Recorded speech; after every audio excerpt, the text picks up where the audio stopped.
Itira ke kafiri fen durube ka soro ami ko ke beshirera ka an dumbo ke fana nga an tugura buye ko kuma muna we an ke kafiri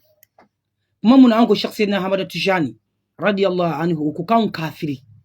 kuma muna an ko shaykhana Ahmad Hamahullah wa qutbul aqdab wa quwwatul arwah wa ruhul ashbah wa sahibul waqti ko kan kafiri an bafo kuma muna an ko ahlul baitu wati ko kan kafiri balma kalambaga shufi kalande e kaneleme e mun kunlendo mbadon kana waswasu kana sika yera la abada dallu bibulu akachani keme dallu chama bibolo kabo qur'ano kono kabo hadisa kono na dallu kote e kaneleme fen durube mauma ni boke itsika ke kafiri kachugo ya tala na telma nti fena na hinini hashidi ya duskuna wi kafiri wilu ana nga ayi wote digana wallahi mati ma kafiria ne ma doki ma kafiri kuma mbi siga odola kelema mami yafo abi siga utigima walma emu yafo abi joila e kana ban be dalu ira la kena kantala wala kuma mbi sigama kuma in chaman sigirama mina dowere la sigama ay anga sanu kabo kafiria ma ay kuma jugube munga juguni kafiria fana ekoi qur'ana yo fana fa ko wal mushrikin fi nari jahannam khalidina fiha abadan yoro la ko innal munafiqina fi darkil asfar min an-nar amsigo be fima nakada ngai anto fima aw misiranga Allah nya antina galunda ila an ko iba ala debatu an fana bala debatu e ka an lame e mun ko kan kafiriye ka soro on mi ka solatu kala kiraka ka soro fen durube ni bu ke ti kafiriya afolola ako ashhadu an la ilaha illallah wa aqama as-salati wa atahu zakati wa sawmu ramadan wa ahza al-bayt ako ka fo la ilaha illallah Muhammad Rasulullah mauma niyo fo kibi sharia ashhadu an la ilaha illallah wa ashhadu anna Muhammad Rasulullah ko mashte ni Muhammadu ka alati ala yadani ka bi fakalike dan fe on dabaga ha ko wa ashhadu anna Muhammad Rasulullah Muhammad ala ka chidi ko wa aqama salati ko ni bi seli wa atahu zakati ka jagabo ko wa sawmu ramadana ko ni bi shun ko azal baiti anika hiji nasikara mogomi e ganele me wallahi hal an jugu safatira o ba do amika nike an jugu yere dalin bala ko ma yere ti seli ka nye kambo o yere dalin bala la ilaha illallah ambo kambi balono yedi o dalin bala go solatu manti ani solatu che o yere fana dalin bala hiji chama ambo ke nka ayi o mubo o ko kan kafiri dalu kote sino ne mu fo bebodo e ba an fe tan fe ba do ambe ni kew ne o borai o bebi dele babu babela be babu be solatu babu be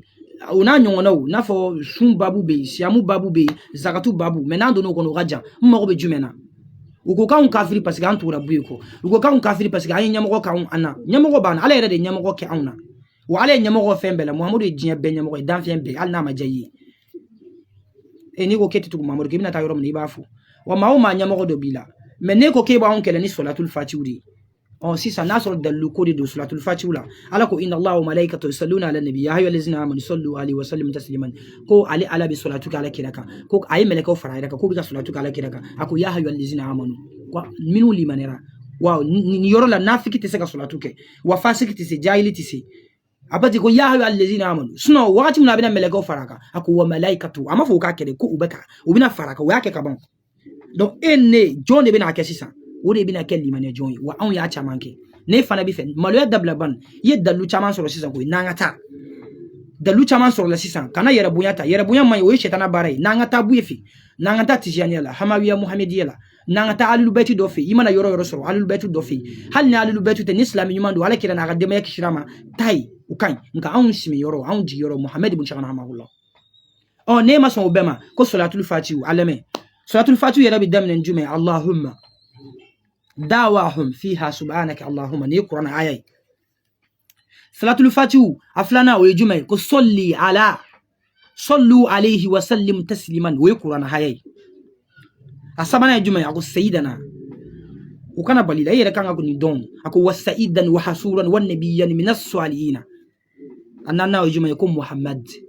اي محمد الكافر بعد محمد تو بقران كونو أو محمد رسول الله والذين معه أشداء على الكفار أكو الفاتح إيه كان باليسا علىكو إنا فتحنا لك فتحا والله هل كيراني من يوميا بالله محمد يدايل لك على والله أكون دتقولندو ني محمد يدايل لا والله الجنة دوني ونك بما حرامي ني محمد مدو وكفى كل ما حق لغا ni majoye kasoro ni mafukoi wa ghalaqatil abwab Qur'ana de koti wa ghalaqatil abwab okay wal khatim ni yoro mandi khatim wa khatama an-nabiyyin aw ni ufa kasoro walakin rasulullah wa khatama an-nabiyyin amu fukoi lima sabagha ay ukana balila fastabiqul ghairat Qur'ana de yafo an-nasiri in tansurullah yansurkum ay sosol chogotenna funi bana Qur'ana la obe na ban Qur'ana la on kama al haqq bil haqq ay amu fanafo wa bil haqqi anjalnahu wa bi haqqi nazala ninta'unga kumakai wa innaka sona ngase ako wal hadi ila siratikal mustaqima ko awnde ko muhammadu kandalika bilay amu fiye koy ko na lame ako wa innaka latati ila siratika al mustaqima ala de wo faga muhammadu ma ni bina abwala an wani ala de ya fu Qur'ana ko wa ala alihi alama inna allaha astafa adama wa nuha wa ala ibrahima wa ala imrana ala alamin amani fana fu Qur'ana de ni fu aqa qadrihi naso yimo ko fana dalilla wa ma qadarullah haqqa qadrihi wa miqdarihi yimo ko fana la wa kullu shay'in indahu bi miqdarihi ima ko bi jumena tuguni laba al azim ay mogoti mo goni ngani yere korola yere kaso agabu wallahi azimui mina azimu chama fi ngabi ima ko bi kelena ako wa innaka la ahala qulghal azim nine forawiye muhammadu tonnani jogo badi abna fo yoromuna alako wala sofa yudi karabuga fatarda abna fo yoromuna alako warafana laka zikraka nini fana la ako wa innaka muhammadu la ala qulqil azim muhammadu jogo bayder wallahi muhammadu jogo batigi kaso ale jogo glaini fo muhammadu ma yoro mina ko wa innaka latati ila siratikal mustaqima wode ma jawiwa wa mafo